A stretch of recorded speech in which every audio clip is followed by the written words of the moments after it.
Алло. Hello. Hello, guys. It's our first experience as a pilot. We're going to have a stream probably bi-weekly basis, and that's going to be about international politics, domestic politics. It's boutique politics English or Zadov English, whatever you want to call it. My son, David Zadov, is a high school student, pretty advanced in international relations and our economic policies. And we're going to discuss with them what is our current situation, especially today. Today is March 4th, 2025, and it's Tuesday. And today is the first day of new era because all American continental trade is now upside down, and we're in a situation that decades of our free trade with Canada and Mexico is over from Yep. 001 a.m. It's over. So, David, what do you say about tariffs? What do you think? It's Well, of good or course, it's bad? I think tariffs are inherently bad. I think dating back to times even before the Great Depression in 1929, we had the Hawley-Smoot Tariff Act, which proved that tariffs did not increase the quality of American products or the price of American products or competition among Americans. It only made products more expensive and sometimes even worse. Uh, to that extent, when we saw Trump impose a few tariffs, um, they were generally bad for the economy in 2017 to 2021. And then Biden, as we saw, he kept a few of them in certain industries because when you have tariffs in certain industries, they could work. But when you use blanket tariffs that affect every industry without uh, without like choosing what you're doing and like calculating, it usually or almost always ends up terribly, right? Trump imposed on first on steel and aluminum, and it was short-lived, I think. And then they had new NAFTA. It was probably an instrument in re-signing a NAFTA that he was doing with Navarro and his trade representative, and this deal was better than Clinton deal in 1994. Right? And it was Hmm. better, it was favored America more. But that's not the point that I want our account to concentrate. The first thing I want to say about tariffs is that uh, he gave reasons for imposing the 25% tariffs. Are two reasons, main reasons. First, he said border and Right. fentanyl, right? So with border, Mexico and Canada did whatever they were supposed to. With fentanyl, it's much harder to stop, and still Mexico done a lot of things recently, though during that interim months before actual tariff started today, and they hit cartels, some cartels, with very forceful measures.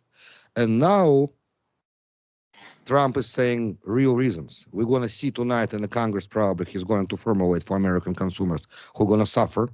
So he's going to say why it's done. But it looks like the main reason for Trump to impose tariff is not upgrading quality of American products. It's not the border. It's not the fentanyl. It's about bringing jobs back to America. But that actually already started to happen. You see, yesterday, Taiwan producer of semiconductors signed a deal for $100 billion to build plants in America that are going to produce semiconductors, even in the case, last generation semiconductors, even in the case that Taiwan going to get attacked, we're not going to lose supply of semiconductors, and we're not going to get a repetition of 2021 semiconductors deficit that you remember what it brought. Right. So Uh, it's a success, don't you think? so when we talk about Trump's tariffs, during the election cycle, he switched his reasons for tariffs multiple times. At first, it was we're going to have cheaper prices, and then we are going to have the best products. We have the best products already, but we're going to have even better products. And then he was like, "Well, that Mexico, they need to pay for the border and the fentanyl, so much fentanyl on that on a little tangent there. 90% of fentanyl comes in through already established legal immigrants. So it's not about Mexicans pushing in fentanyl across the border through illegal gangs and whatever. Okay, it's not about that. And even if you did, how are tariffs going to help the fentanyl problem? The Mexican government is already taking measures even before the election to start trying to limit cartel traffic across the border. At that, yeah, so Trump has changed his view on or reasons for his tariffs many times. And now when we see things like him getting what he wants uh, through the tariffs, it's because he kept moving the goalpost. And when he got a negative effect from it, he said, "Oh, that was the goal the whole time," and then he put a positive spin on it, right? When we talk about the jobs that Taiwan, or when we talk about the semiconductor jobs that were brought back to America, or brought to America for the first time, I think that's good. But I also think that Biden was already beginning that stuff under the CHIPS Act, Chips and Industry, which put almost $1 trillion into building those semiconductor plants in America, right? Uh, I don't know what Trump's plan is to bring that kind of stuff in America, but I do know that those kind of threats for tariffs are definitely not going to help bring that kind of industry back into America. If anything, it would just make it less tenable because we need to get that technology from Taiwan. We need to have technology to make technology, right? Um, but yeah, so I think that if Trump wants to keep moving the goalpost and then eventually saying, "Look at what I've done. I am the, I'm the, I'm a great king," right? Then he can do that, but we have to understand that he's lying, and that he can't understand or he can't accept that he was wrong, right? And But I, look, Mexico and Canada, 80% of their export coming to United States. 80% yeah, of their export. Canada, because of that, was able to get to $3 trillion GDP. mhm. Mexico and also Mexico and Canada, according to Wall Street Journal, they signed already and used free trade agreements with 50 other countries, by the way, which is also give them way to bring those cheap goods to United States because they are coming from countries they don't have taxes, tariffs also. One side. The other side, it's huge amount of good they sell in America, so that's the revenue for American Treasury, don't you think? 25% tariffs is a very big income. If you want the revenue for the government, if the purpose is the revenue for the government, that's great. Then you can increase sales taxes, which is effectively what tariffs do, or you can raise taxes on the upper class, but that's out of the equation with Trump, right? Absolutely. So It's it's out of the equation. raises the taxes on people regardless, upper, middle, or low income. It's out of the question. The goal also is through tariffs to get enough revenue to lower the taxable income of people anyway. And he declared that many times already. Right. So with tariffs, it's effectively a sales tax because the importer has to pay for the tariffs and they do not eat that cost. They put it to the consumer who eats the cost of Hold the on, tariffs, hold on. right? But it's not necessarily the same mirroring thing. Like if the tariffs for olive oil you raise 25%, or for example, if you raise 10% tariffs on Italian olive oil, it's probably going to be 10% because there's not a lot of competition.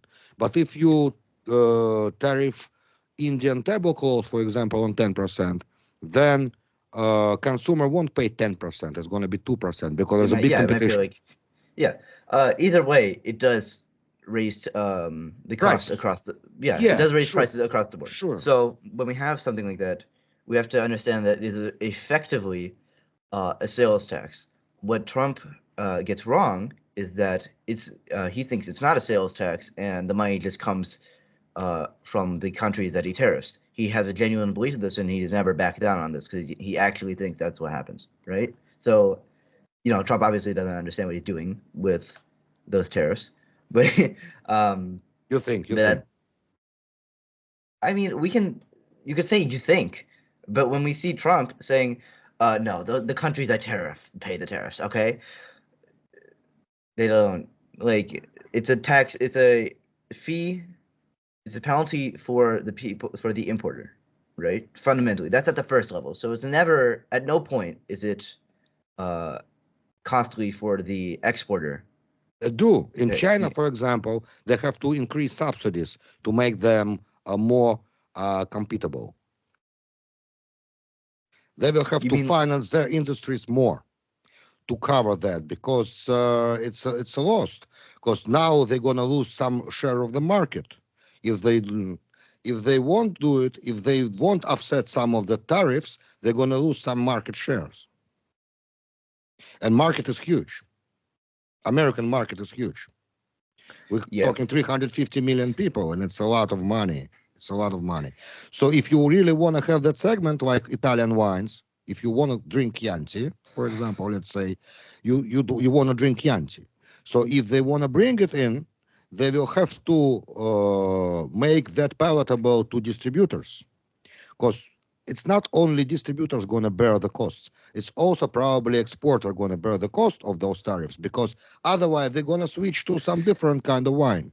well, The the competition. exporter, that is possible that the exporter might have to like do some maneuvering, which is not always the case. But even when they do, the importer will have to pay that same amount no matter what. The only thing the exporter does is try to incentivize purchases despite tariffs, right? Yeah, Um, so regardless, Trump lied that it would not cost anything for the consumer. He lied through receipts multiple times, and then uh, a few days before he got sworn in, he was like, "It might cost a bit," but he never straight up admitted that it was a effectively a sales tax, but you right? understand that he cannot say right away that you're going to feel pain. Of course, But the but focus is 1 year from now, as I believe. The focus is 1 year, 2 years from now, and we're going to feel it. That otherwise, you see Republicans already getting nervous, especially in swing states, like congressmen, House representatives, and senators who are elected in like Michigan, for example, or I mean some Republicans, West Virginia, for example. That's very tough to be Republican and then get elected for like Congress and for Senate, and then on a midterm, by the midterm, people gotta feel results in reduction of prices and increasing jobs and in availability of goods. Now, look, with Canada, we're gonna have increase on gas prices. Every car gonna increase at least American made, gonna increase for now on $2,000 unless they move the production facilities into United States. And that is a process also. It cannot happen in like 1 month, 2 months, 3 months, 6 months. It can happen in a year. And also with tariffs, you destroy the trust producers had in Canada and Mexico. I see all the pain, I understand that, but he cannot say to everybody on election trail that that's what's going to happen. He giving you the final result. The final result going to be that America going to be better off eventually. The question is how long. Kamala Harris. Sorry if I have to It's okay. bring It's up her okay. name, Go but ahead. Kamala Harris had to, or not had to, but did, was very open with her detailed plan. Said, "Listen, this is the plan to how prices will be lower eventually, and how the consumer will benefit, and how families will benefit. Now I'm going to build more homes." And she outlined the plan and showed the end result. What Trump did was not give a plan. He gave a bunch of slogans and then said, "You will get instant gratification if you elect me. In fact, even before I get sworn in, I will fix the country, even before I get sworn in. On November 6th, the war in Ukraine will be over, and we are going to have a great nation." So there's lying, there's like little white lies for the sake of the election that you have. Like, okay, maybe the families will have to pay this much in taxes, and then there's, I'm going to fix the world in 1 week. Like that is what effectively It's what he was saying. regular politics. It's an election trail, David. No politician in modern U.S. history who has gotten to his level has ever made such an egregious tangent of lies and not only gotten It's not elected. lies, it's election promises. But look, he started right away to do all he promised. It just Right. takes time. Everything he promised, he started right away. In his inauguration day, he signed like 40 executive orders. And after, for like these 6 weeks he is in office, it's crazy what's going on. Look, he is doing everything he said. He's trying everything. He's trying his best, by the way. Give him the credit. He's done everything so far except the things that really matter. Besides the government agencies where he has been overextending his power. Oh but the no, things that really matter. Courts says his executive orders for now fine.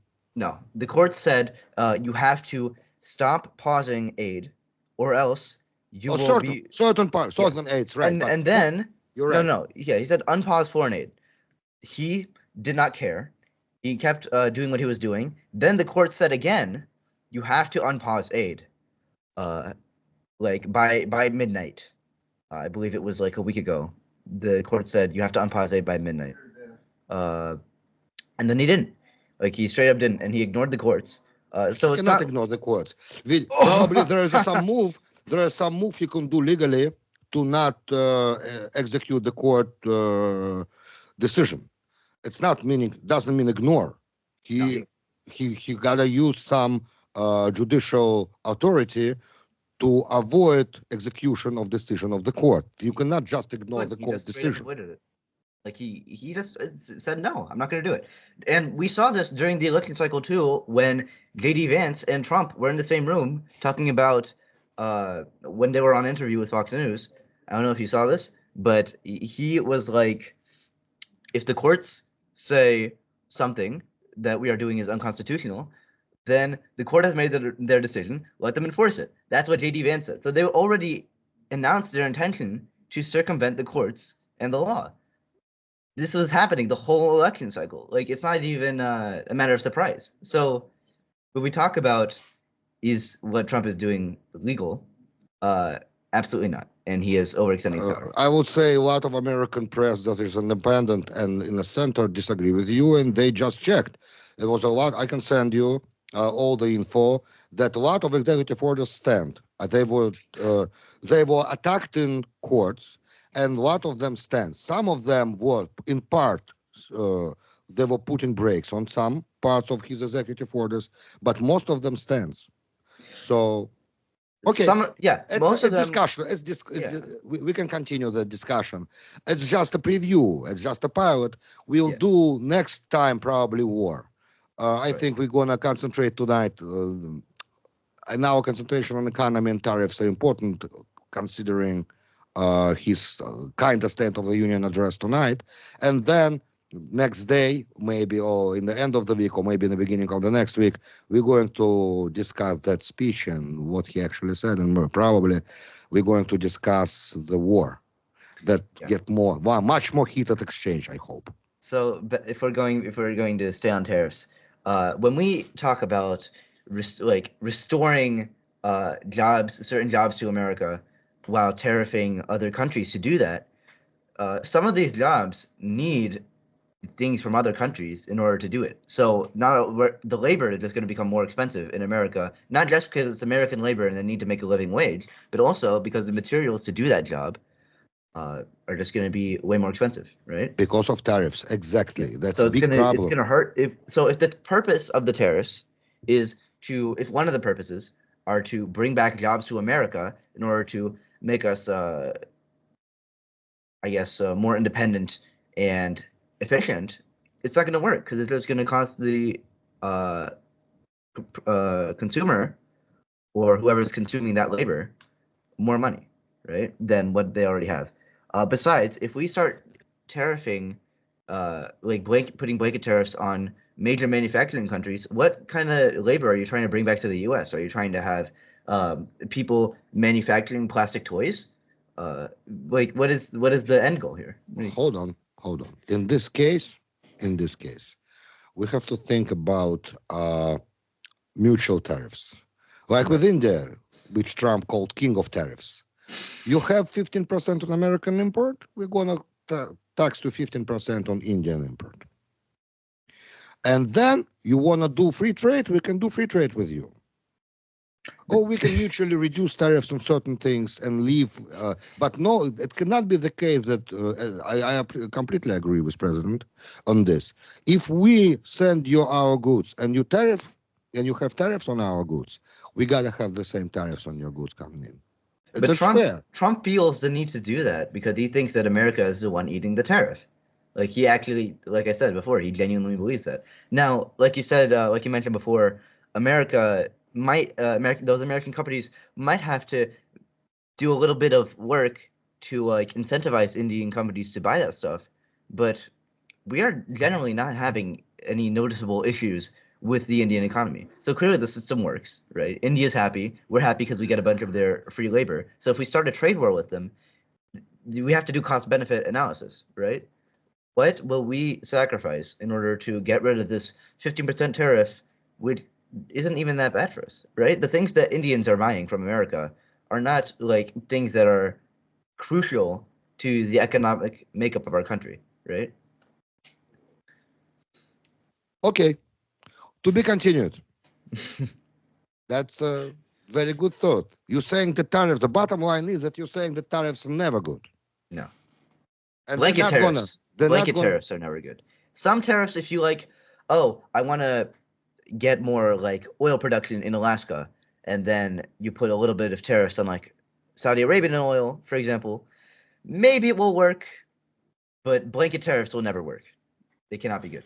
let's remember that thought, Yeah. because we will need to come back to it, that matter, probably in some time.